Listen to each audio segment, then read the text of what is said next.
now listening to the Good Bad Advice Podcast with Stephanie and Chase.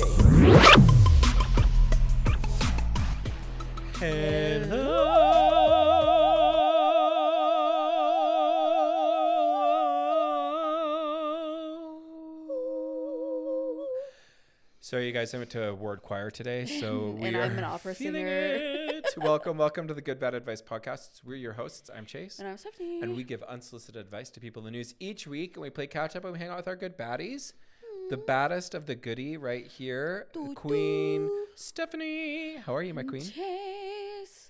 I'm in a singing mood today. I know, I love it. It's very musical coded. Man, I am so good. I had the freaking busiest week. I know. Tell 2 everybody. parties. You have to tell us first about the work party, because I haven't even gotten this update, you guys. I just got a couple of incredible pictures. The most sickening Christmas party.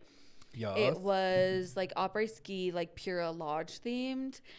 You guys, it was so beautiful. Shout out to Hang on, that interruption. Sorry, I was just trying to get into our chat. theme Our because chat, we yeah. have to chat. It was literally perfect. We should post it on our stories. Shout out to Callie's Catering. They did pretty much everything in partnership with me.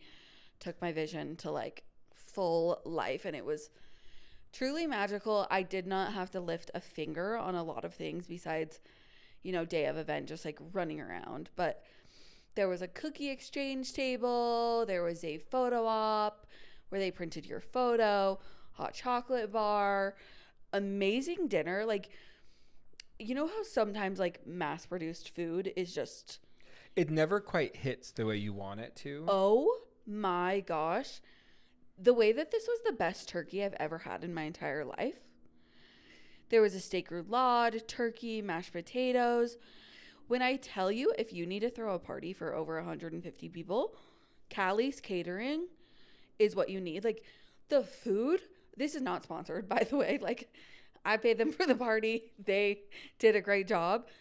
But the way that their food, I have had people coming up to me at work being like, let's talk the food. Let's talk That's catering. The biggest compliment when you're dealing with like having done an event with people that are your peers, but also like are in kind of the same wheelhouse as you. For them to be complimentary of something that you chose is like carrot better than anything else. The people were so impressed. The food was so good. And again, it's like when you cook food for 400 people, there is just going to be things that it doesn't turn out as great. Glowing reviews. Throwing a party is extremely stressful. I don't envy anybody else. Sometimes it's like, oh, I want to host at my house, and then after you're like, that was a dumb idea. I want other people to host instead. Yes. And then my mom threw an amazing Melekelikimaka party. Your mom really does throw just like some of the absolute best holiday themed parties. Molly is like the original theme partier. Yeah. Like I've been having a theme party. Where do you think that comes from for her? What do you think motivates the themed party? Molly, write in and tell us. I think Molly has like a deep intrinsic overachiever in her. Yeah. Like she does have an anxiety inside out character, but one of her characters isn't Joy Yellow. It's overachiever gold. I love. Like she could have been a gold medalist. Like that's just what's in Molly. She was valedictorian. Wait, if you had to pick an emotion that was like who led your emotion board, which would you say is yours? I would probably say Joy is mine. No, I'm saying like even if it's not the ones that are on the show, because Molly's is like overachiever Goldie, the overachiever. Yeah. Like I love her. Melissa McCarthy. A comedy queen. Like Melissa McCarthy is leading my board. That's not a personality. Yeah, it is. It's not an attribute. Yeah, it is. Joy. They're like, how are you feeling today? Joyful. I'm feeling kind of sad. Jerry, how are you feeling? I'm feeling very Melissa McCarthy. Yeah. I think. Okay. I would. You'd be like, by the way, exactly. If somebody was feeling Melissa McCarthy, they would not say it that way. They'd be like, I'm Melissa McCarthy. I'm Melissa McCarthy. Like, it's just a mindset. Like, okay, and if you don't get it, you don't get it. Tell about Makalukalikimaku. Oh my gosh. So every year my mom does a themed Christmas party. Okay. We've done Grinch. We've done Elf. We've done Buon Natale. We did an Italian dinner. So we were scheming about next year's. But no, I want to tell them about what you guys did for the Halloween party. She did. We had to decorate food. Tiki masks. Fun. She did Kahlua pork, a macaroni salad, pineapple meatballs. Like, it's a themed. Like, it's themed on party. themed. Which honestly, we made I candy think lays. Themes are easier. Like, it's easier to throw a party if you have a theme. Oh, 1,000%. Yeah. Because you know, like, what food, what colors, totally. What decorations. So, yeah, I was putting together the menu for Christmas Eve because we're hosting it. Yeah. And I was like, okay, I'm kind of returning to traditional. Like, it would be easier to be like, oh, if we're just doing Hawaiian, or if it's a Spanish theme, or if it's even the Grinch, you could have the Buon Natale is so fun to do. Is that so good? For Christmas dinner. I mean, I already have my menu done, unlocked, and Charlotte approved it. Well, next year, anyway. Yeah. We'll probably host next year, too. We are going to do a host Christmas morning at our house. Are you? So we're gonna need to talk after this. Yes, good. I actually love a good hosting gig. Because I just am like, oh, brunch for 10? Oh yeah, breakfast casserole, that thing. Yeah. Oh, do you have a good breakfast casserole? Mm-hmm. Sweet and savory? Uh-huh. What are yours? Please brag about yourself. My breakfast casseroles? Yeah. My sweet is an eggnog bread pudding. Yum. So it's like a French toast bake with, you use eggnog instead of the cream. Delish. And then you batter it with like a little extra flour. And so it comes out like with like the flour and the cinnamon sugar, like has like a little topping Yum. like that. So it's really good. And then my, actually it's so funny on this thread. So, Steven's brother and his husband they brought a gluten-free macaroni and cheese to Thanksgiving. So Steven's like, hey, can I have that? And they were like, sure, we'll trade you for Chase's breakfast casserole. He said, we're holding it hostage. So they gave it. And then Steven's like, hey, can you send your breakfast casserole recipe over? And I was like, babe, I don't have a recipe. I just kind of like make one. I like know what goes in there and I know what I like and I just bake it. And so last night we were doing gingerbread houses with their family. And they were like, hey, so thank you for never giving us that recipe. So today I made it just to be safe. And then I sent them like directions on how to make it. And then he literally wrote just right before we started saying, okay, great. Can I come over then? Or ...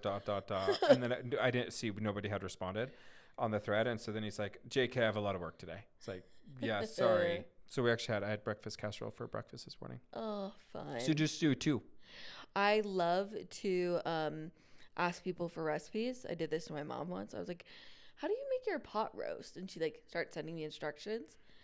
And I was like, ugh, maybe I just need to come over and like have you make it and like watch and learn. And then you just, and my dad texts back. He's like, did you just convince Molly to make us pot roast? And I was like, yes. Yep. Yes, I did. But I do need to learn it. Yes. But now we all get pot roast. No, totally. That's such a good way. My mom makes the best gravy. Actually, I need to remember to ask her to do that because Steven is such a gravy fan. And he was like, we're doing Christmas Eve gravy, like gravy for Christmas Eve, right? And I was like, okay. Did she do a sausage gravy or like a broth gravy? A broth. It's like it has like, cooking wine and it's like very, very, very delicious. Yum. Yeah.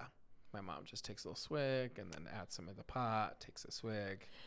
Of course. It's the holidays. That's how you got to cook, folks. That's how you got to taste along the way. They tell you that every time.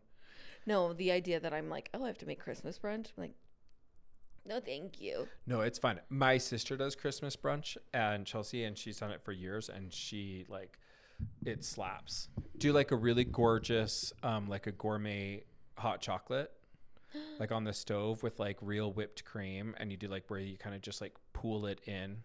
Delish. Do you know what I'm saying? Yeah. Listen, I'll give you some ideas. Please give me the ideas, and then I'm going to scale it back. You can do some. You do like Santa hats out of strawberries. Strawberries with a little whipped cream, and you put it on a little stick, and then people feel like it's cute because you're eating a little strawberry thing, strawberries and cream. I am deciding how cute I need to scale this. Why not? Bailey's only going to be at this age once. She's not even going to be there. Oh, sorry. Folks, we have shared custody is always a lovely, and we don't get her until Christmas Eve. Until Christmas evening. So Well, let her. I'm like, so I'm just, making Christmas brunch for me, Traven, his family, and his kids are pretty picky eaters. Oh. So I'm like, I don't even know how much they'll partake, and that's more like But my like. but honestly, what are you do? doing like the 26th, 27th? You have Bailey. Yeah, I still, could right? do a brunch those days. Well, no, I'm saying just keep your brunch and then just reheat that, and then you've got food. The nice thing about casseroles is that it really isn't just that day. It's like 2 or 3 days on.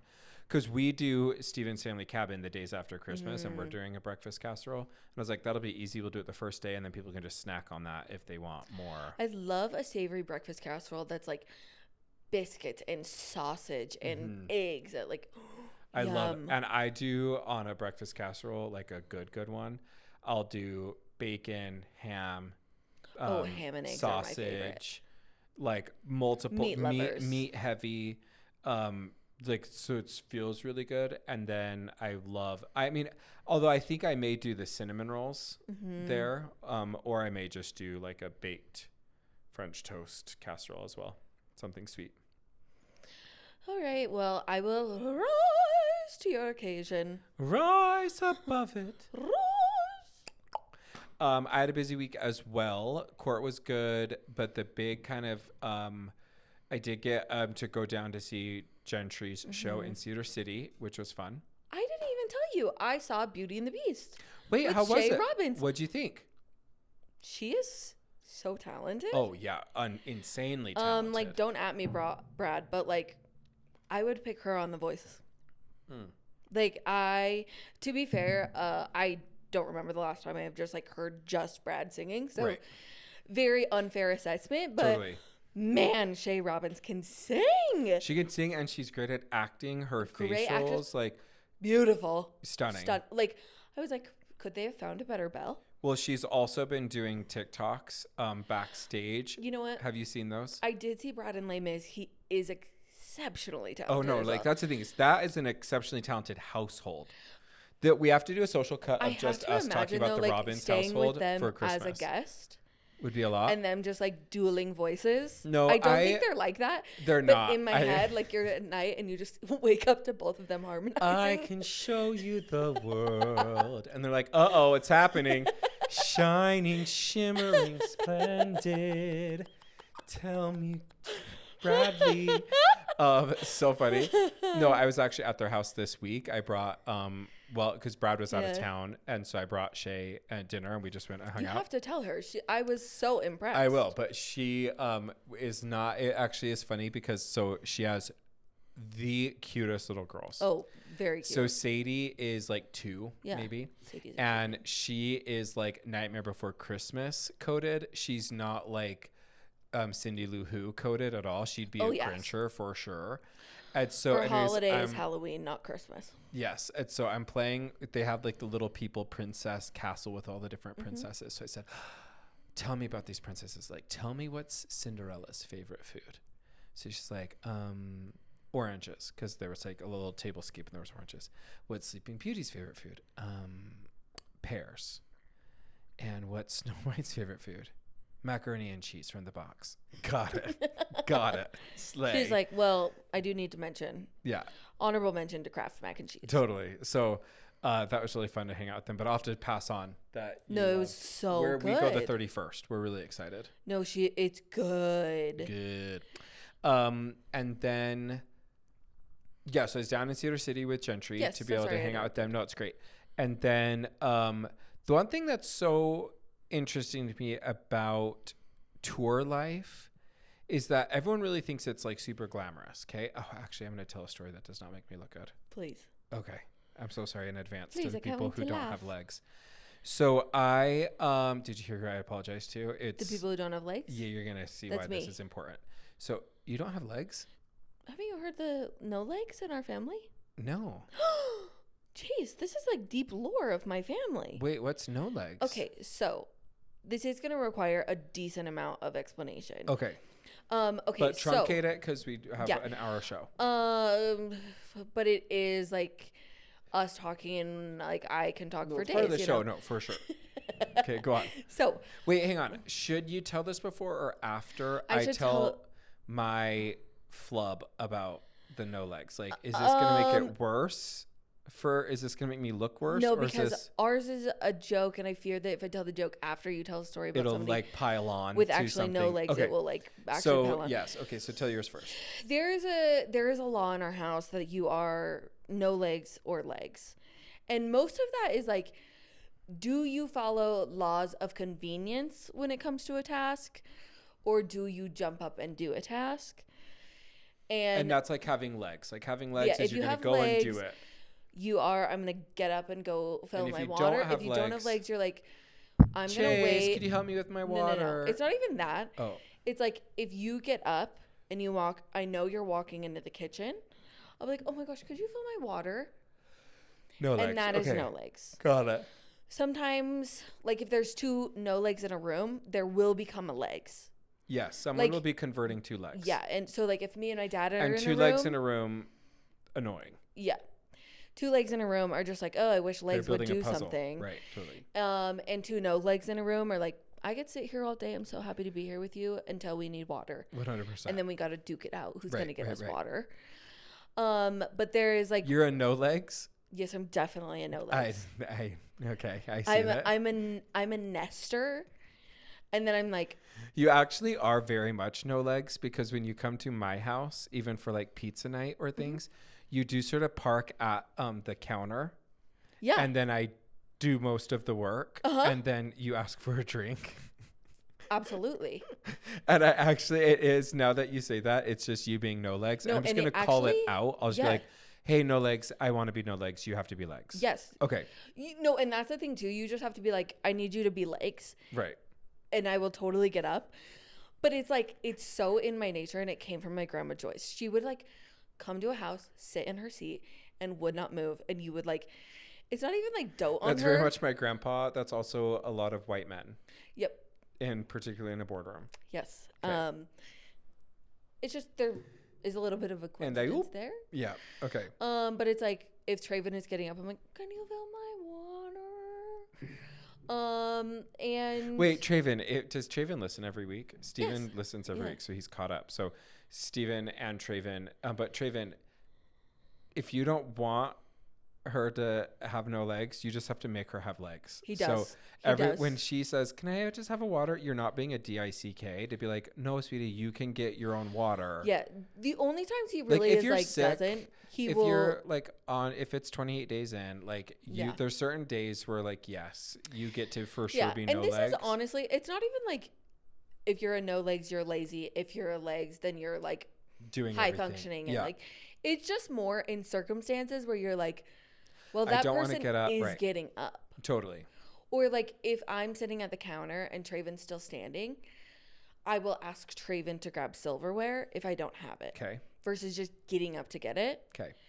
So in the no legs mind, you're like, well, you're right there. So I'm getting a blanket. Like, what do you mean?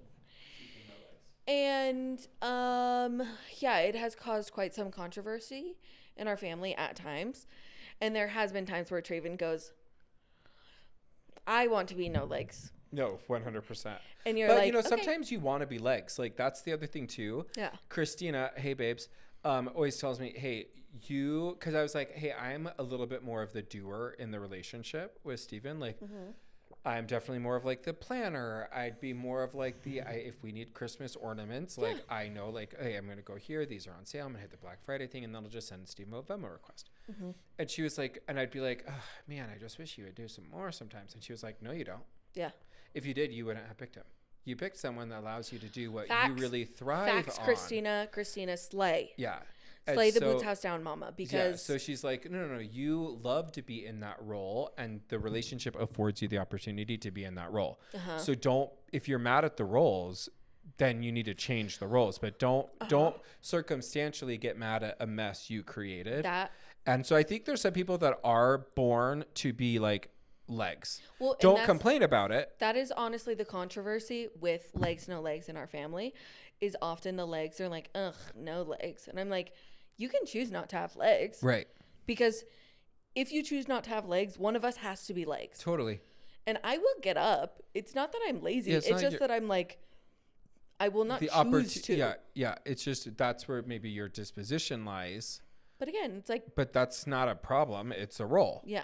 Yeah. No, thank you for that. I fear there are some people in my family who needed to hear that. Yeah, legs. no, I didn't even know that that's what we're going to be talking Legs, about. I'm looking Listen, at you. people that are like, I'm legs.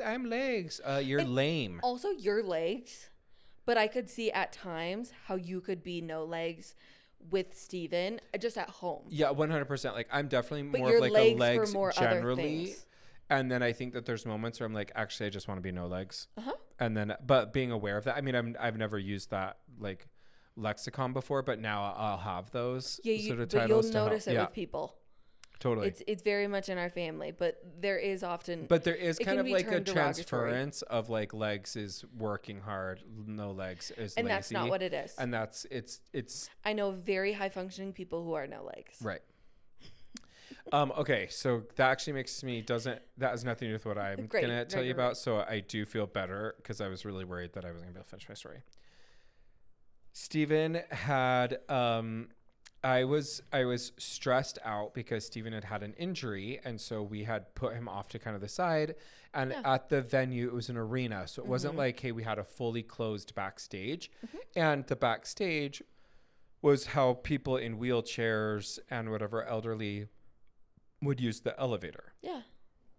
Because that would take you up to like parking. So it's kind of like you came into the arena. It was like down. Well, we're trying to go around. Oh my gosh, this is like, oh, I'm starting to hear myself tell the story. I just know this is not a good look for me. But you need to understand, I had been very stressed out that day helping to take care of a family situation that was very, very intense. Very stressful. And so I was in a little bit of like a move it and shake it. I just want to get to the hotel. And I was like pretty exhausted. And so I went, Steven had his Aunt Star and her husband Paulo at the show. And I was like, hey, okay, you guys meet me stage left. I'll bring you back. And then we'll say hi to Steven. And then I have to take him, like, we have to leave. I had to go get my car, bring it down to the docking, whatever. And so we're trying to go around this group of people. And they have it sealed off for a little bit. They have like the black back curtain sealed off. So they would have to go through because Gentry was doing pictures with like the band and some of the staff and the president of SUU and things. And so they didn't want the patrons to be around them. So they wanted to give a break for them to go into the back room. And then I was going to take Steven to the side room. So we're trying to go around what is like a line of people in wheelchairs. Okay. And Star is like with it. She's like with me. She's like she's reading the room. And Paulo's taking a little bit of some time. And so I say, Paulo, oh my gosh, come on. What is taking you so long? It's just one foot in front of the other. As I'm passing the people in the wheelchairs. And then Paulo comes from around the group of people and I realize he has a prosthetic leg. Oh my God. And nobody warned me. He was wearing shorts. And he's kind of hobbling. And then I realized that I just had said, oh my gosh, what is taking you so long? Just put one foot in front of the other. It's just walking. So then he comes around the corner and I see the leg and I say, oh my gosh, Steven, Steven, nobody told me he only had one leg. Paulo, I'm so sorry. And then Steven says, without really like looking at anything, well, it's not like he's wearing a shirt that says I'm wearing one leg. Except he was wearing a shirt that said he had one leg because it was the Christmas Story lamp leg and it was an amputation. It was an amputee leg that had like a saying about having like one leg for there Christmas was many Story. hints.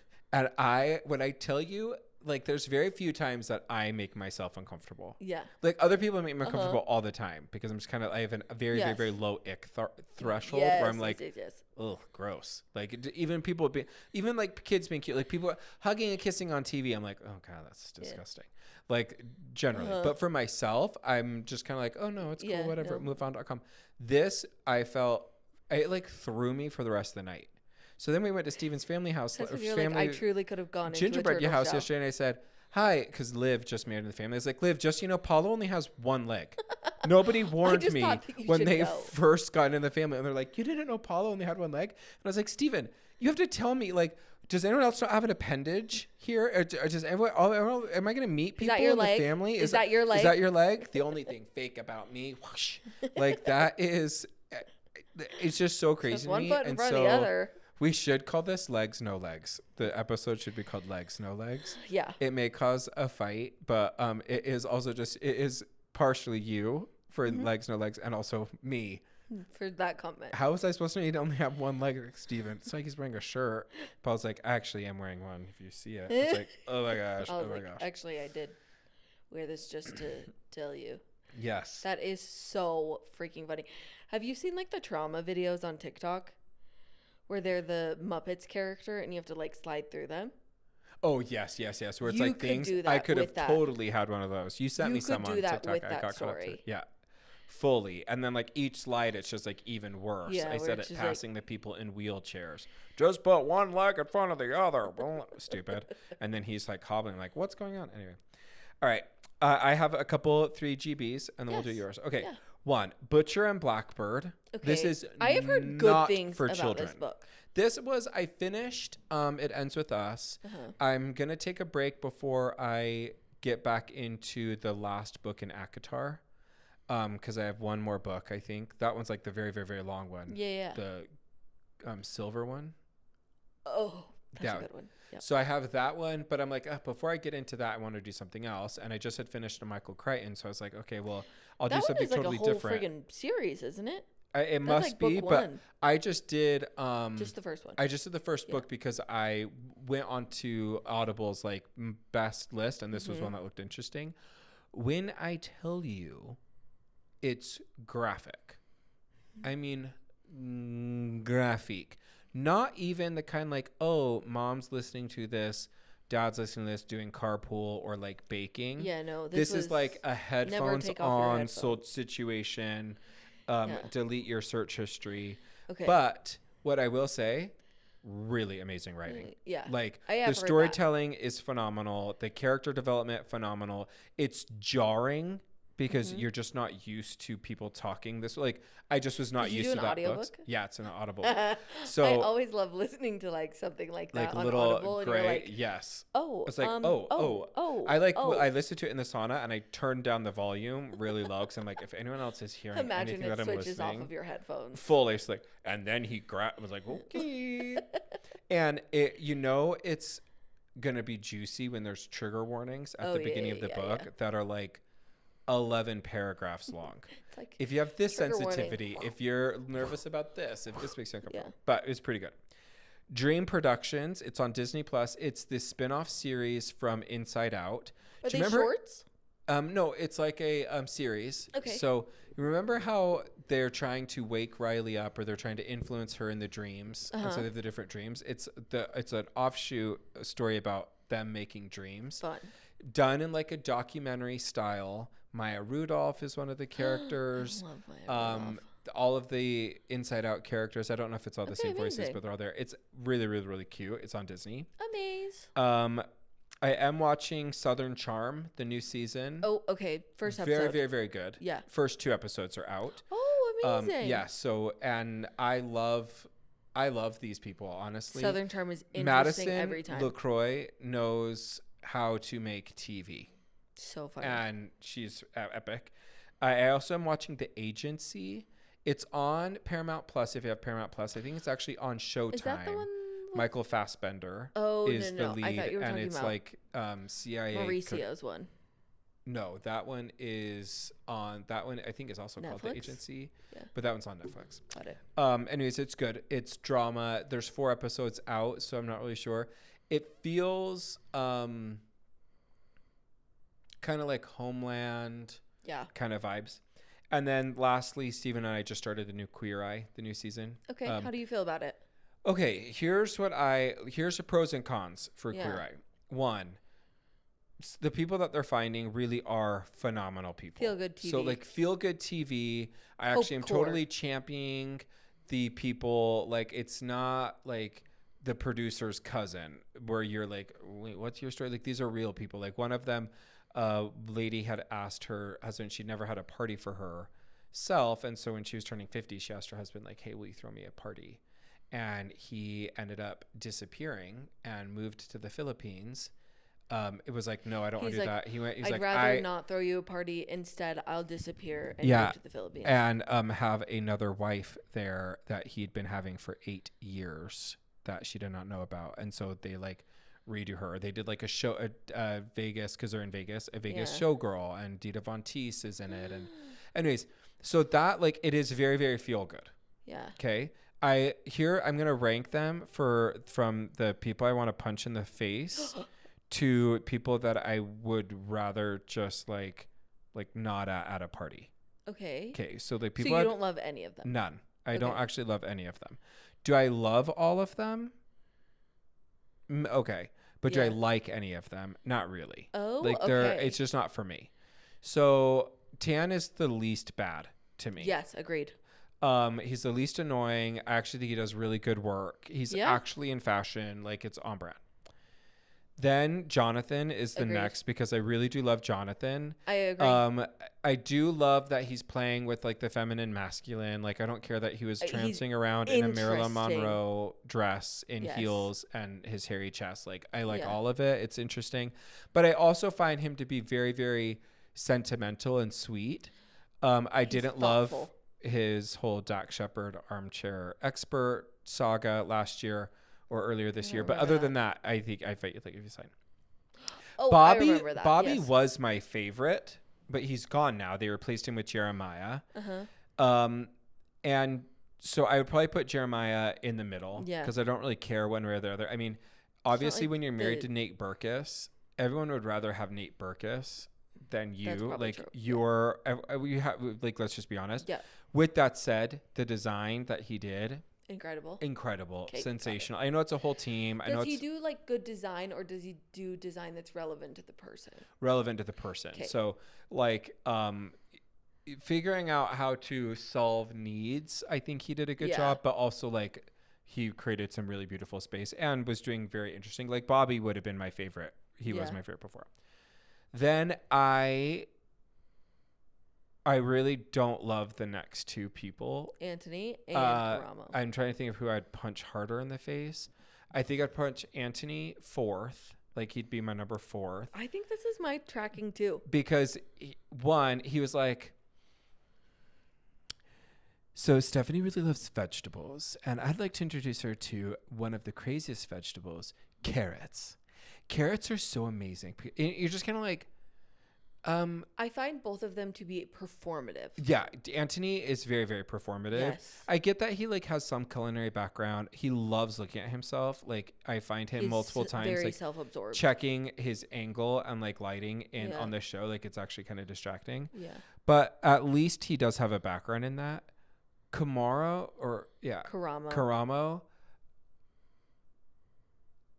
Here's the thing. It's just so he's forced. Not a therapist. He doesn't have a degree in anything. He's like a life coach. Yeah.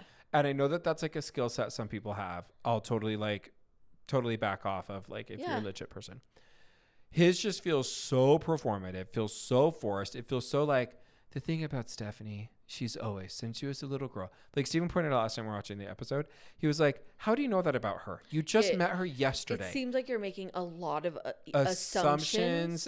And like trying to be like, saw her and 3 minutes in, I knew exactly she had daddy issues. And I wonder like, more if it's like, they're like, I want to work on this thing, and he has to format something around that. Right. Because you're right. It's like, well, how would you have even known that? Well, and it's just also like a bizarre, I just don't know if he actually does anything, because all of them are doing kind of like life coaching. Like, Tan is helping to do the same thing Kramo's doing, but about like getting confident in your body and celebrating. With Jonathan with beauty and taking care of yourself. Anthony with like food and oh, this is a moment. Or like Jeremiah or Bobby like talking about the clothes. Like, we don't need a Kramo. We don't. Or we get an actual therapist who's like, I'm a board certified, been doing this for 25 years. My specialty is in depression and anxiety disorders. And so I interview people and I actually conduct a therapy session. Yeah, life coach with like an actual, like, I just think that something that the other people couldn't be doing. Maybe in the first season too, I liked him more. Now that I know that he has like a talk show and a this and a that, I'm like, you just feel very like, it feels very scripted to me for him. Agreed. I would probably label mine exactly the same as yours, even having not watched the last season. Yeah. The newest season, I should say. Tan France, lovely, wonderful. Yes, agreed. I have met him a couple of times, and like, him and his husband could not be nicer. Right. Could not be more normal. And I'm like, I don't understand that. Right. And they both like were complimentary, involved in the conversation. Like, I was so impressed. So yes, I feel like you really nailed those. Okay, solid. All right, do your 3 GBs. Okay, my 3 GBs. Do you want me to help remind you? First one, let's do AP Bio. Okay, AP Bio. Watch this with my sister the other day. Jess, you don't really, right? Jess. You don't Hi, really Jess. need to. Hi, Jess. Don't need to pay attention, but funny when you're watching. Yeah, agreed. It's very English teacher. Yes. But a little bit more crass. A little bit more edgy. Irreverent. Yeah. Like. But I like it. Not that English teacher is reverent. It's just it's a lot more like a different flavor. I think English teacher has a little bit more heart than AP Bio does, and AP Bio is a little bit more provocative and like, but really, really funny too. Both are great. Yeah, and the main guy is also the guy from Always Sunny with the Philadelphia. What a blah blah blah. So he's just a little bit more hard humor. Yeah. But very funny watching that with my sister. And then I read from the Rebel Blue Ranch series, Lost in Lassod. This is book 3. Okay. So good. There is something in Lila Sage's writing. Oh my gosh, I think I talked about Done and Dusted. I think I talked about the second one, Swift and Saddled, when I was reading it. Her writing is just cute. You could get through one book in a day, honestly. Okay. It's like probably 3 to 4 hour read. She writes, like, the writing is very easily digestible, but I feel like she writes such human characters that are so relatable and have so much nuance for a 4 hour book. Like, it doesn't make sense. Right. But it's very, very good. Okay, good. And she doesn't do too much over explaining. Like, in the last book, one of the girls' dads goes into the hospital. And, like, from the point in which she hears to when she leaves the hospital, she's, like, very shut down. She's reserved. He takes care of her. The next day, she's like, that was really hard. I got to go to work. Like, it's not, like, 4 chapters of her being, like, so distraught. I was like, this is real life. Yeah. Like, you just have to be like, that was hard. She kind of shows in the writing later how, like, she's checking up on her dad more, but not like, oh, I can't recover because my dad was in the hospital. Like, yeah. You just have to keep moving. Yeah, no, good.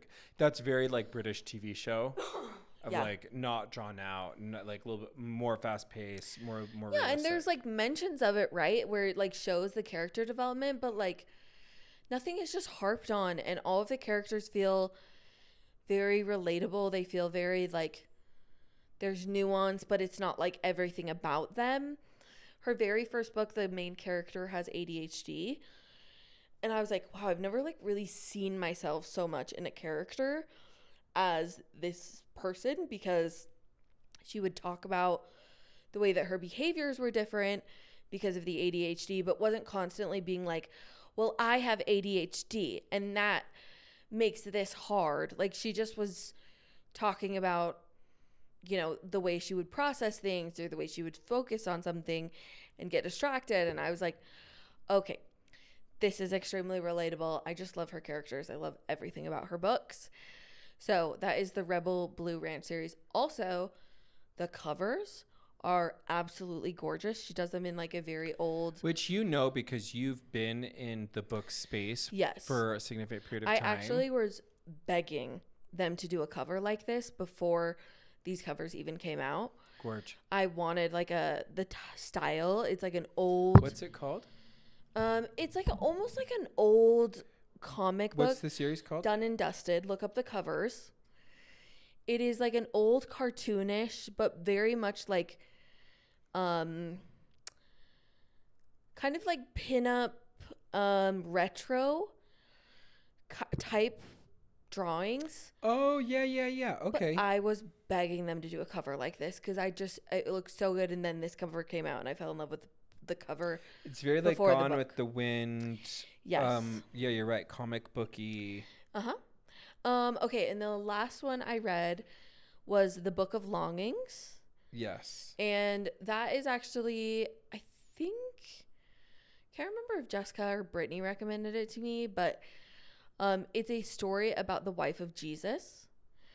And oh, is it kind of like, did you see on Netflix, I think there's a movie with Anthony Hopkins called Mary. I think it's about the mother of Mary, or maybe Mary Magdalene. I'm not sure. I can't remember. But I'm going to watch it. That's on my... Tell me about it. That's on my actually did watch. see, I think it doesn't have great reviews. Mary does it? No, okay. I don't think so, and who cares? And it was tangentially about Jesus, but it was more about his wife. Okay. And it doesn't like try to be like, this is historically accurate. Like, it just was a story about a woman during those times, and like it just told the story of Jesus in a way that I felt like it very much humanized him. It talks about how, it kind of gave a different perspective on some of the like historical events we believe happened with Jesus in a way that was not like these were all miracles, but in a way that just like natural, like consequentially how these things happened. And I just found it to be an interesting perspective in that way. Cool. Like, quick read or it takes a minute? I would say I would spend like a week on it. It just is like very thought provoking. I think there's a lot of quotes in there. Like the main one that stood out to me, that when her mother dies, like her aunt and like motherly figure just talks about like life is life and death is death. And like you just have to move forward, and that's something that, very much is like you cannot control things around you. Like life is life. And I think that's a very just like beautiful message, in that like you are okay. Life is life. Death is death. It will always happen. Totally. So I thought it was a beautiful story. I like did not change my life, but I love Jesus. I love thinking. I love the different ways to see it. For the season. Like, it, when that's they were talking. That's a great gift idea. Actually, while we're, because I was just thinking that's a great gift idea for someone who loves Christmas, but a different way. What would you say is like, if you had to give like a couple of good gift suggestions last minute for those listening, what advice do you have for like any last minute Christmas gift ideas? I would say giving somebody like your favorite book of the year. Yep. Very cool. And trying to find one that is like a little bit more more similar. neutral. I do my favorite board game from the past year, so that's a similar kind of vibe. Yeah. A favorite book of the year is great.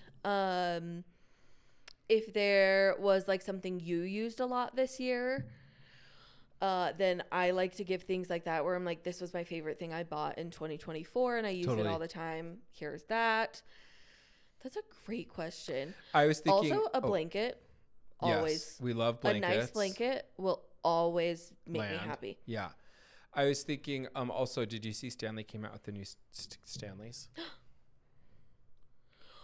Wait a minute. Can I buy those? Wait. You can't buy. They haven't. I don't think they're selling the lids separately right now. This is a new one. Do you see it goes like this? So I will say it looks different. The new Stanley is a solid gift if you're looking for someone, or like an Owala or handle, though.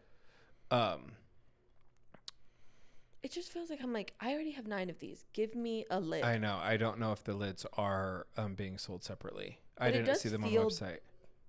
It's the exact same 40 ounce. The other things I would say that are one of the things that I love is my sister actually did this yesterday, which is what kind of got me in the vein on this, is she does like neighborhood treat boxes. Cute. And so it's like Christmas crack and then shortbread cookies and fudge and whatever.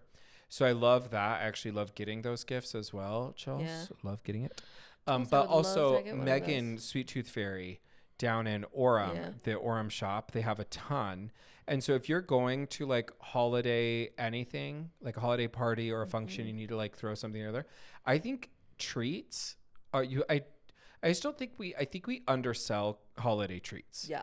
Like, I think we're kind of like, oh no, we're getting into the holidays. Oh, I don't want to get big and fat. Or, oh, it's just right around for January and I'm going to have to lose all that weight.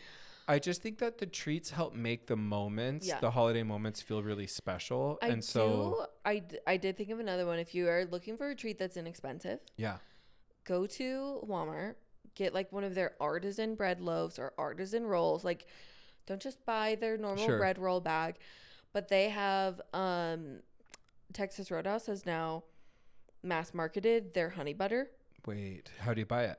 From Walmart. Texas Roadhouse. Oh, yes. Yeah, you can get it at Walmart. So if you get like a beautiful like artisan loaf, yes, gorgeous, artisan rolls, like some very nice rolls, and buy their cinnamon butter, leave it in the tin or put it in a nice glass jar. Like, that is so do you smell simple food and in fast. Here? Does it smell food to you? Just ASMR sniffing. No, I do not smell food. Maybe I'm just hungry. Dang, I forgot what I was gonna say. What are your like good last minute gifts? I do like a Stanley because also they wrap really easily because they'll be in a box for you already.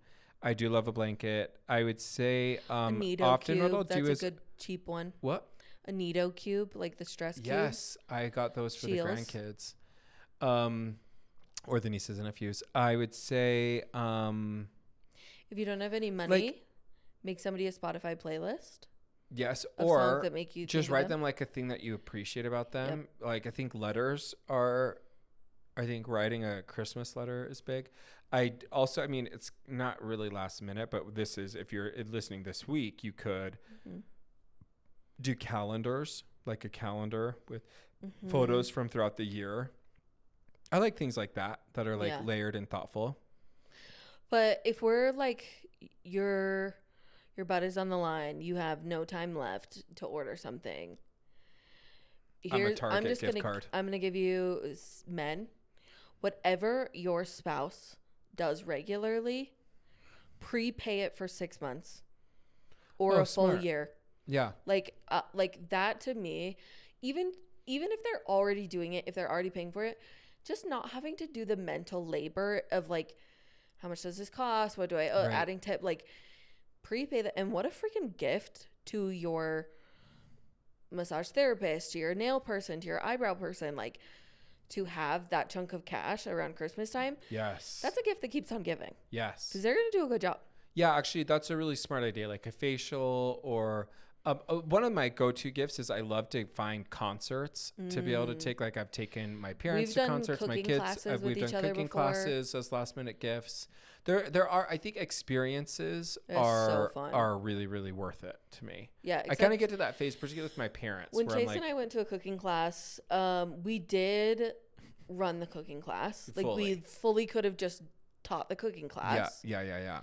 Poor Sur La Table was like, that poor chef was so sad because the one I went to before was so fun, and the one we went to, I was like, I mean, we had fun because we were there, but we were like cooking ourselves. I took Steven and I took my mom for her birthday. We did a cooking class, and my mom like ran that place. She bought everybody like salt and pepper shakers from Sur La Table. Like, she just disappeared in the middle of the class, came back with gift bags for everybody, all the people in the class. She bought them all. We'll tell that story for the rest fully. Of their like life. She just showed up, and those were not cheap. It was she spent like $40-$50 a couple. Sure. But she was like, yep, I just love it. And then we were making risotto, and so my mom knows how to make risotto. She's just like whipping it out. We did a souffle. I'm like, that was actually a really, really fun. It's so memorable. Well, and I gave to Chelsea and Travis and my parents last year a cooking class. We had it on schedule, and then people bailed. And so I was like, whatever, I'm not wasting it on them. But you could do Sur La Table, you could do Harmon's. Like, there's a lot of different options. Yes, agreed. Also, though, if you are getting something like that, schedule it when you open the gift. Agreed. Like, don't give it to them and then be like, we're gonna do this together. Like, if you give somebody a spa membership or something like that, schedule the first couple of appointments. Let them know how you're taking their kids. Agreed. Like, I love it. Do some of the labor of the gift. Yeah. Okay, let's get into some stories. Let's get into it. Get into some stories. Board games are also an excellent gift. Last minute gift. They have so many. I only give, Chelsea and I do like board game gift swap throughout the year for our gifts. So we're doing that. Oh, also, you have a gift for me. You have a bunch of gifts for me. But are they being sent directly to me? What do you mean? You ordered me a bunch of stuff. Oh, yes. They're coming directly to me? Yes. No. They're coming to me. Okay. I'll get them to you sometime this week. Okay, gorge. Because I need to wrap. So then you can come over one of these days because then I need to wrap because I have to wrap like crazy. My kids come this week. I can't wait. I was like, Chase, what are you talking about? I don't remember what and I was like, okay. We've got a couple of stories and scheduling note. We will not be on next week. We're taking it off for the holiday since my kids will be here. But then we are doing our second annual mother effin week before Christmas or between Christmas and New Year's episode swear extravaganza. Will be the week after Christmas before the new year to round out 2024 because we got some feelings. Yep.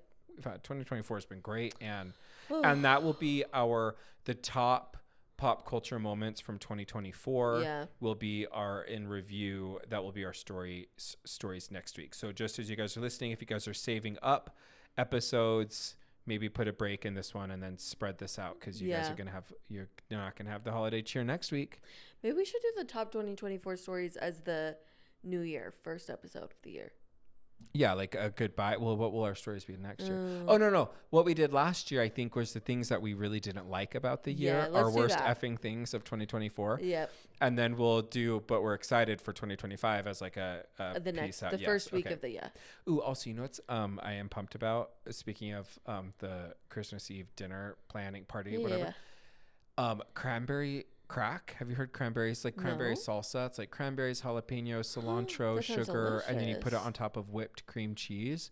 I got all this stuff and I bought a food processor because you have to have that. So I'm making it today. I'll report back. My friend did that on top of whipped ricotta. That's what it's like, a whipped cream cheese. Okay, it's so good. Is it so good? Okay, that makes me super pumped. Yeah, we had it at our last book club. And it's really, really, really good. Also, I think I want to get into a book club. So the book club that we were in officially closed because one of the people in the book club ended up being an a-hole. So you know that story. You do know the story. I'll remind you offline. Okay. You are kind of covering yourself. Oh, I'm literally, you guys, that's so funny. You guys have to watch. I have the microphone. I'm looking at Stephanie. So the microphone is actually blocking. I blocked it from the camera. I didn't know. That was from the book club. Oh my gosh. Okay. Yeah. Well, so that book club's out. So I'm looking for a book club. What? What do we do? I was just going to say, what we should weigh in, you guys. But the book club that I'm in, and I really love this way of doing it.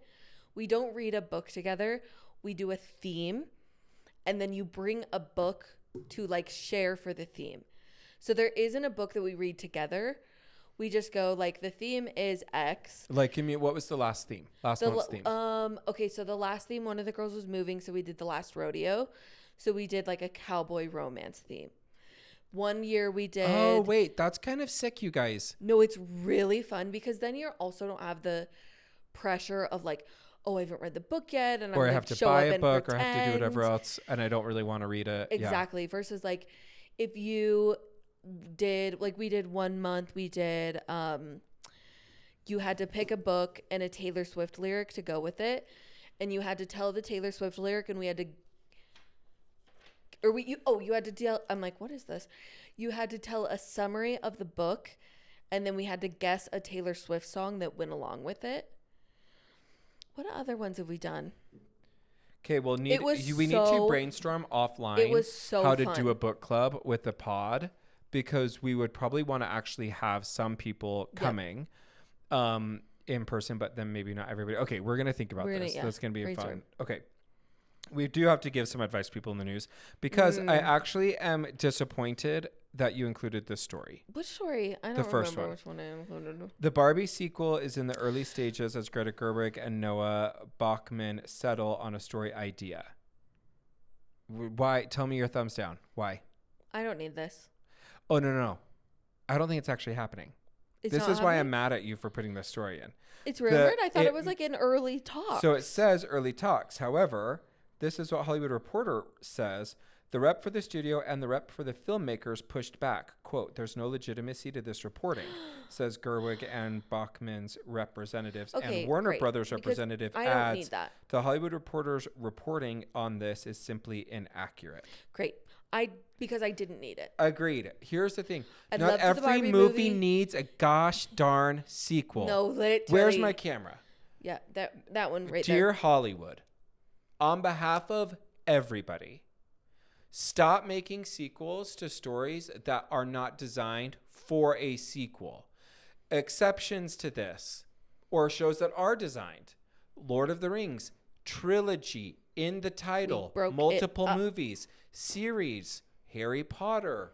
I'm okay with Chronicles of Narnia. Fine. Game of Thrones. Amazing. What we don't need is if you dare, for example, do an Oppenheimer, the sequel. Oh, that's so insane. Well, most sequels are insane. Yeah. Okay. And furthermore, while I have your attention, Period. stop molesting children. Whoa. Well, I'm just saying to Hollywood, if we have an opportunity, we have to say that. I know they were already listening. I'm just but saying I feel like we had their attention. We need to take really the bad opportunity. Okay, well, I'm just saying. I actually, I was mad because at first I was like, I was with you. I was like, Barbie, stupid. Then I was like, oh gosh. Okay. And then I read it and I was like, actually it's not bad. And then I thought, this is getting press, which could force the sequel. That's true. That's really stupid. I don't like it. We don't need it. Okay. We don't need the movie. You know what I do need, and I'm desperately craving the cast announcement for the HBO Harry Potter series. Well, and I saw a rumor. Yes, I was just gonna say of Roy Kent as Hagrid. Yeah. And I kind of love. No, and did you see Cillian Murphy is rumored to be Voldemort. He would be a great Voldemort. And but Ralph Fiennes was just the most perfect. Totally. What's going to be very, very problematic about that series is everybody is so partial now to Helen Bonham Carter being Bellatrix Lestrange. If we see another Bellatrix Lestrange, we're going to feel like it's Temu Harry Potter. It's not going to be where our brains go. I would say there's not enough distance, but I'm excited for it. I'm excited for it too. I'm mostly excited because there's so many parts of the movies of the books that never made it into the movie purely for time. Yeah. And so the fact that we're going to get Peeves from the first book that we never really had, that we're going to get a lot more. I will say also on the note of books to movie, I read, and this is totally on brand. So I reported last week that I finished This Is Us. No, sorry. This Ends With Us. Yes. I then watched the movie. Literally, I bought it on Sunday, played a full price so I could watch it because I was like, oh, okay, great. On streaming service too. On streaming service on Tuesday. Yep. Kill me. What I will say is do not let your kids watch It Ends With Us. It's not, even though it's PG-13, I do not think teenagers should be watching it. It's very, very, very graphic. There's particularly a scene. However, the book was so much more full. The book had so much more story. The book had so much more understanding. I actually think the book was really, really wonderful. So I'm excited to see Harry Potter. In each season is going to be its own book. Yeah. Or each book gets its own season. And so there's just so much more to do, so much more. And the budget is going to be the largest. It will be the largest budget, the biggest budget for a TV show in history. I do feel that I need to reread Harry Potter because I this year reread Harry Potter and then I read a Hermione fan fiction. And you have to remember which is real. Yes. Or else you're going to be wondering, will there be longing looks between Draco and Hermione in season 1? Facts. I'm going to be looking and being like, oh, they're in love. Oop, that's love. I knew it. And then when he's just a monster and I'm going to be very you're like, dang it. And he's mean in the books. He's way mean in the books. Yeah. All right. So our advice to Warner Brothers and Greta, please don't mess with Barbie. You slayed $1.4 billion. Perfect. Don't just be thinking it's not like Avengers, which the series requires multiple movies because the comics that begs for the series. Barbie does not. We don't need it. And you did it so well. There's no way you would ever do as well the second time. It will leave us a sour taste in our mouth. It'd be like if you did the Grinch. Do different versions of the Grinch, fine. But don't do Grinch the sequel after he's had his heart gets the right size and he creates a life with another live action Grinch. Well, yeah, I'm We're glad. 25 years away from I'm glad. The Grinch. Because you can't top Jim Carrey's as the Grinch. Like Benedict Cumberbatch was fine. His voice, fine. Not nearly as successful. No. All right. Huge congratulations goes out to Selena Gomez. And Benny who, Blanco. yes. But here's why we're talking about it. Yes. How did he propose, my queen? With a picnic. And what did he serve? Taco Bell. Taco Bell, baby. Let's talk about it. Let's Taco Bell about it. Am I right or am I right? They are going to claim the Taco Bell franchise. Yeah. Like Lisa Barlow has claimed Wendy's. Yes. Like this was a brilliant frequently move. about Taco Bell, though. Yeah. And I'm really, really happy for her. Pivotal in their relationship. And you know it's a real relationship because he's ugly. Like, you know that there are real solid feelings there because they will not make beautiful children. He's very, very unattractive. His face is always doing this. Yeah, but he must be like wonderful. He must be so great because I've always felt like Selena Gomez was very charming and warm and wonderful. So I hope that that's what we're getting, but I'm not convinced. No, and if you were being proposed to, but with a fast food franchise as your picnic, which one would you choose? Chick-fil-A. Yeah, I agree. Chick-fil-A, Raising Cane's, partially too because I think my sweater smells like the breakfast casserole, which is why I swear I'm in a cafeteria. I feel like I'm just going to hear sloppy Joes. Taco Bell is not sexy. What? Taco Bell is not sexy. No, but it's the sort of food where it's like, yeah, that slaps. Actually, if I were to do it, I'd probably, if I was picking fast food, I would say there, but I would also probably do like a Chipotle. I actually think I'm becoming a Chipotle bro. I eat at Chipotle 3 or 4 times a week. Did you know Chipotle's on my boycott list? Why? Oh, no. There's just nothing been there that I have tried that I've been like, okay. This is incredible. Thank God it's not moral. I thought it was like, well, you know that they... you know the CEO. I did feel that way after what happened with Jimmy John's, your friend. Yes, I'm so sorry. Marianne. That's why I thought it was, but I didn't want yeah. to. No, I am similar. Yeah. Which her what tree, we talked about with that, Marianne, was stunning. I was at lunch one day and somebody mentioned going to Jimmy John's. I said, no, I'm not going there anymore. Boycott. And I said, and don't get Sprouts, by the way, ever. Right. And they were like, oh, is it because of the CEO and like all of the stuff he does? And I was like, what does he do? They're like, well, like he does all this, blah, like all of this sketchy stuff. I think he does hunting in Africa and things like that. And I was like, oh, ahead of my time. Yeah, you're like, didn't even need that. I knew this before then. Yeah, I just had a bad thing. I just love that if you're going to propose to much mayo on their sandwiches. I have beef with that. You need more beef to balance out the mayo. Exactly. I feel like if you're going to propose, let it be like, actually, this is a good little segue. Here's my testimony about proposals. Mm-hmm. They should be completely personalized to the couple. Yes. So, like, the concept of if you were outdoors hikey folk. Yep. And you just, like, roll out a ring off, like, on the cot, fine. Yeah. Like, if you love baseball games or big sporting events and you want to do it on the Jumbotron, amazing. I just love, like, the engagement should be the most personalized to the relationship as possible. Yeah, it should be special to you, and not like trying to do. And I will say, like, special to them. I will say, like, I do sometimes feel badly for people who are like, I wanted this to be the most romantic thing, and so we had to go to the Eiffel Tower. Or we did a big blah blah blah, and it's like, or maybe the most romantic thing is, and maybe I'm just blinded by About Time and how they propose and how it's just like so beautiful and so perfect. I just love that kind of style. No, that was one thing that I was like, oh, when I got engaged, like we did it on my back porch. Mm-hmm.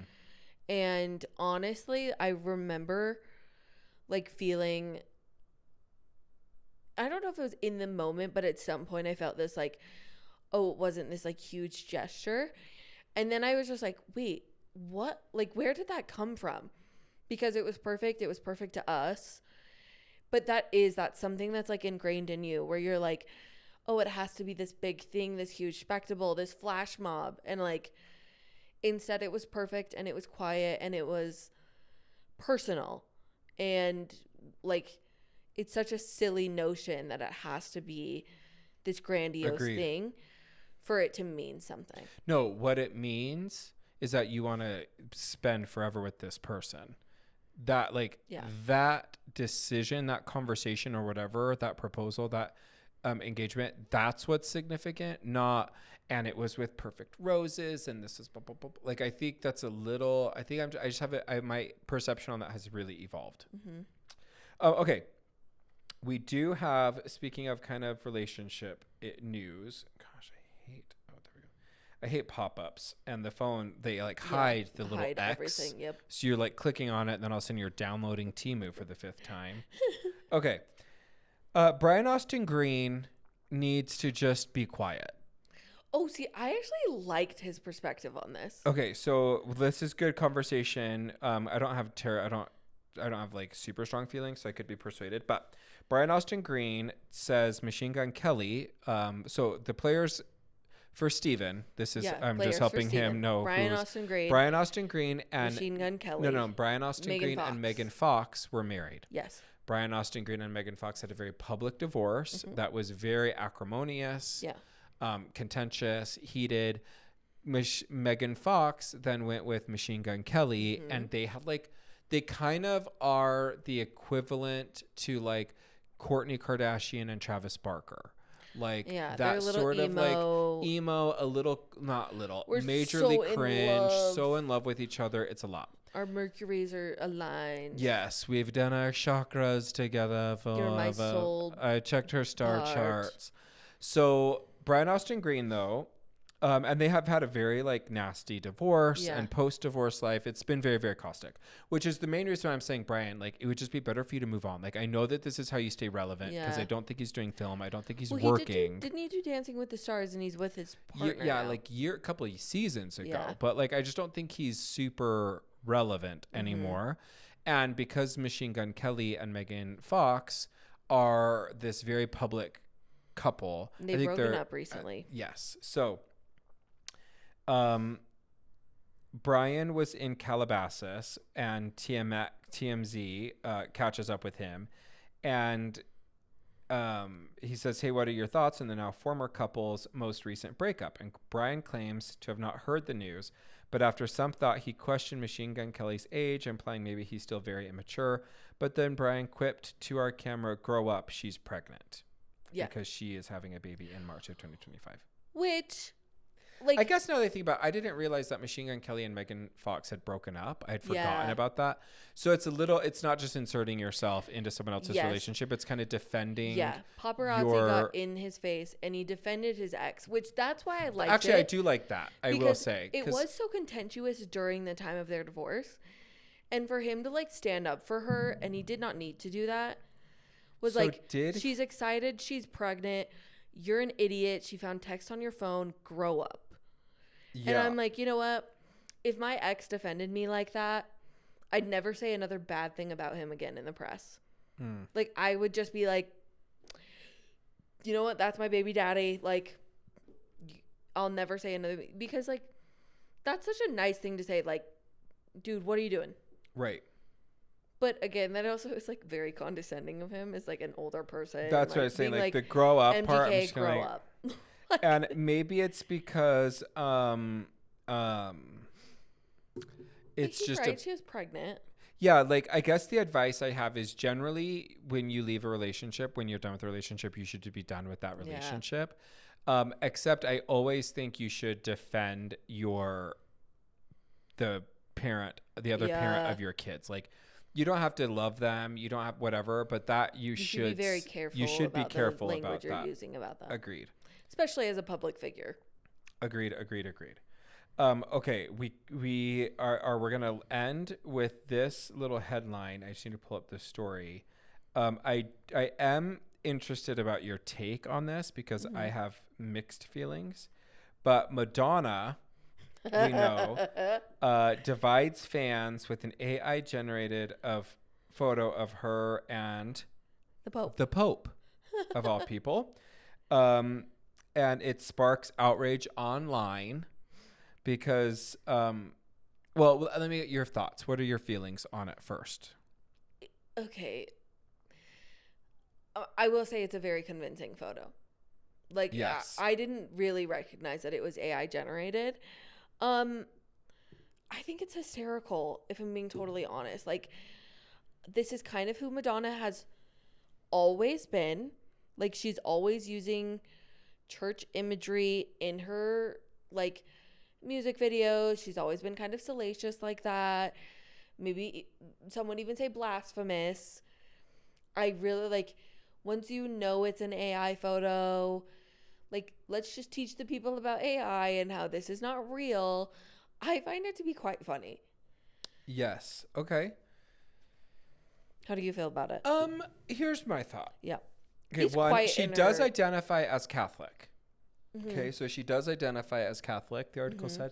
And she has had her history with being very, very critical of the Catholic Church and of several popes. Yeah. What I don't love is very blasphemous in her music. Yes. And in her, like, persona. Did you see the photo, the AI photo? Yeah. So he's quite in her chest. Groping her waist, and then it looks like his face is in her neck, getting into like her what's that called? Décolleté? Mm-hmm.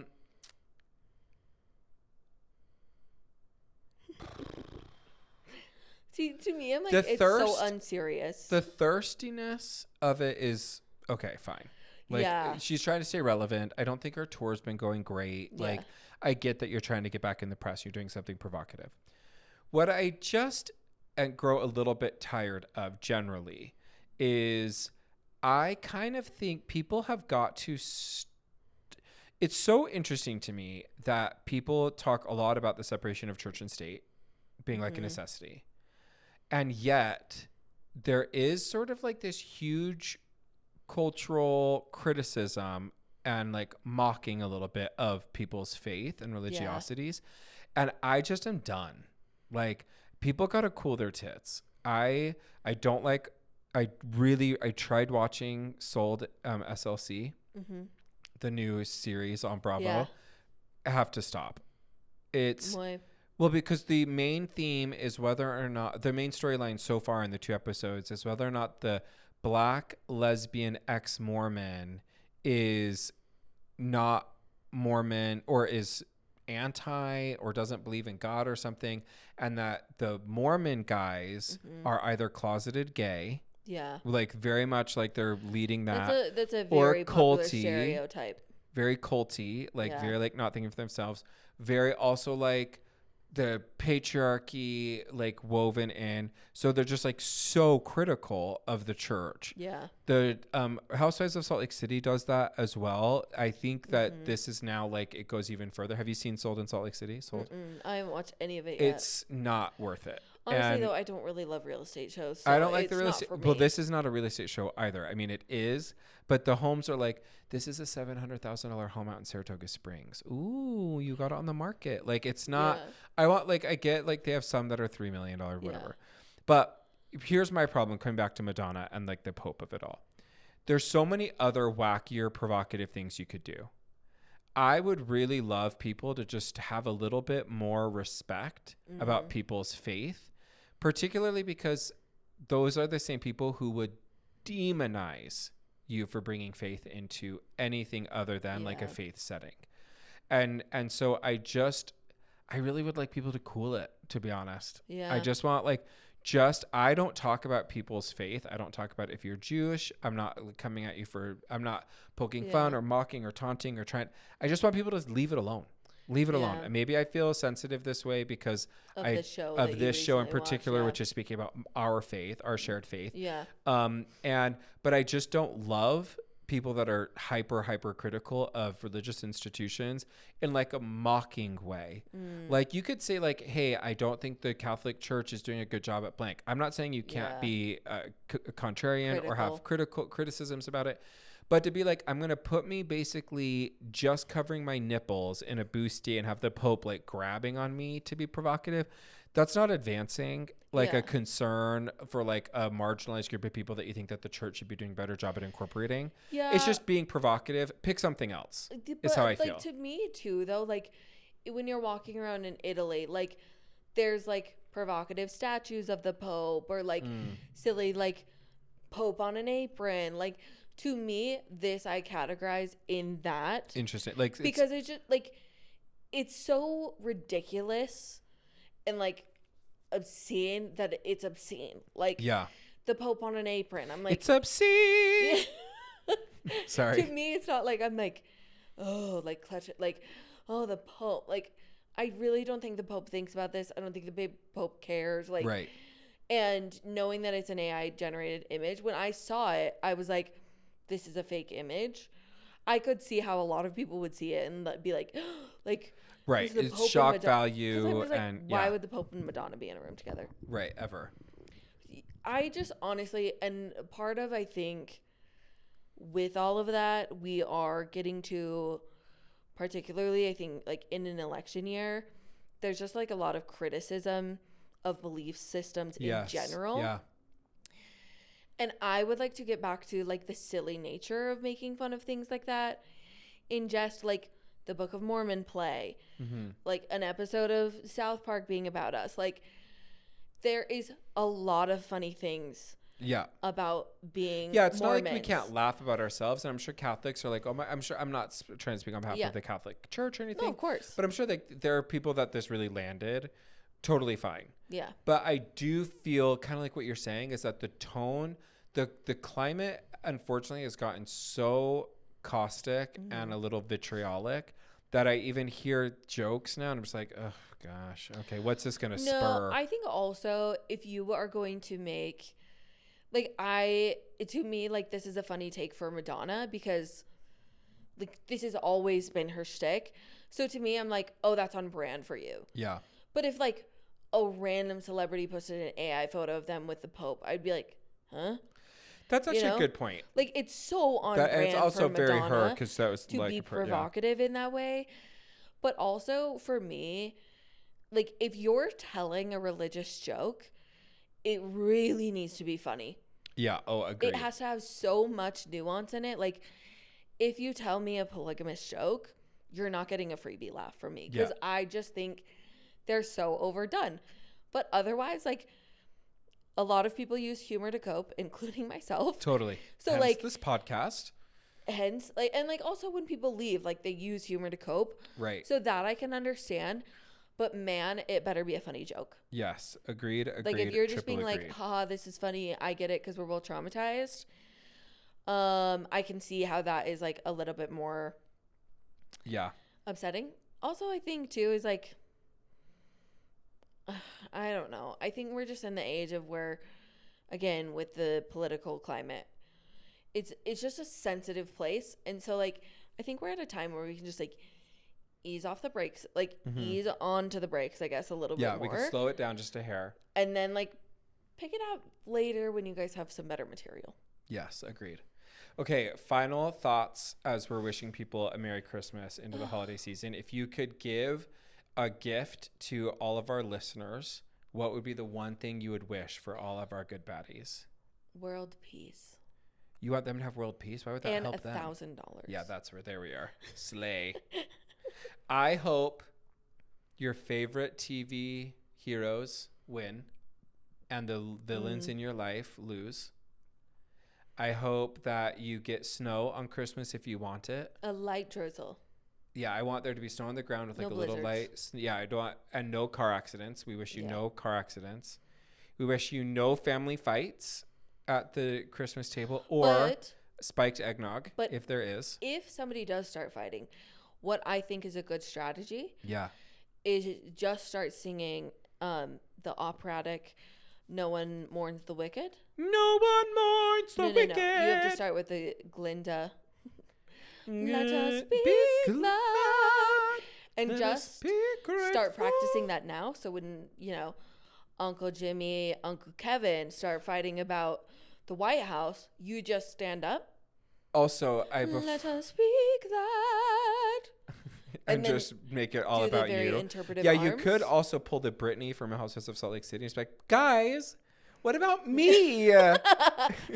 And then say a very inconsequential like, problem. unbelievable thing. Like, so dumb. I know you're all having you all resolve things, but what about me? And I was upset by something someone said 3 weeks Uncle ago. Kevin said my hair looks slutty. No, high body count hair. The other thing that I do just need to make sure I need to give a shout out to Cassie, because what happened was I had said how wonderful Becky was, my neighbor. Oh. Okay. And then Cassie. I said, what do you mean? And then Cassie wrote me. I'm gonna just put her on blast. Sorry, sweetie. Cassie I'm said, putting what do you mean? No. She did not just say what are you mean. That Cassie is... and I have been DMing about a certain somebody influencer in Utah, and I got to show you this DM. Also, it's juicy. She says this. The next time I hear you about how much you talk about. Sorry, the next time I hear you talk about how much you love your neighbor Becky on the podcast, I will burn her house to the effing ground. You know what? And that's why Cassie is my people. No, Cassie, Because you Cassie could not have been more those, my people than threatening to burn down cute Becky Elder's house simply because I said I was glad that she brought in my packages. Elder, that sounds familiar. Do I know her? You've probably met her if you've been at my house and she's been there. But I danced with a Becky Elder. Maybe that's the same one. Anyway, Becky, let us know if you know Stephanie Darrow. Does she listen?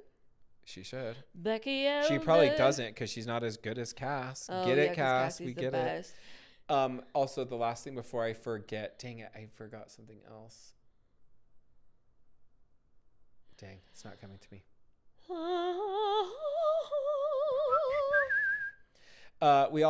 We do wish you guys a Merry Christmas, a Happy Holiday from us. Please spend time with people you love. Yes. Rejuvenating yourself and your shield for the new year. And we love you so much. We love you so much. We'll talk to you guys soon. We will see you at the end of 2024 with one mother effing holiday. And kids, if you made it this far, your code word is obviously Christmas tree because that's what I'm looking at. Obviously, mother effing Christmas. Just kidding. Honey, yours is just Christmas. Bye. Bye.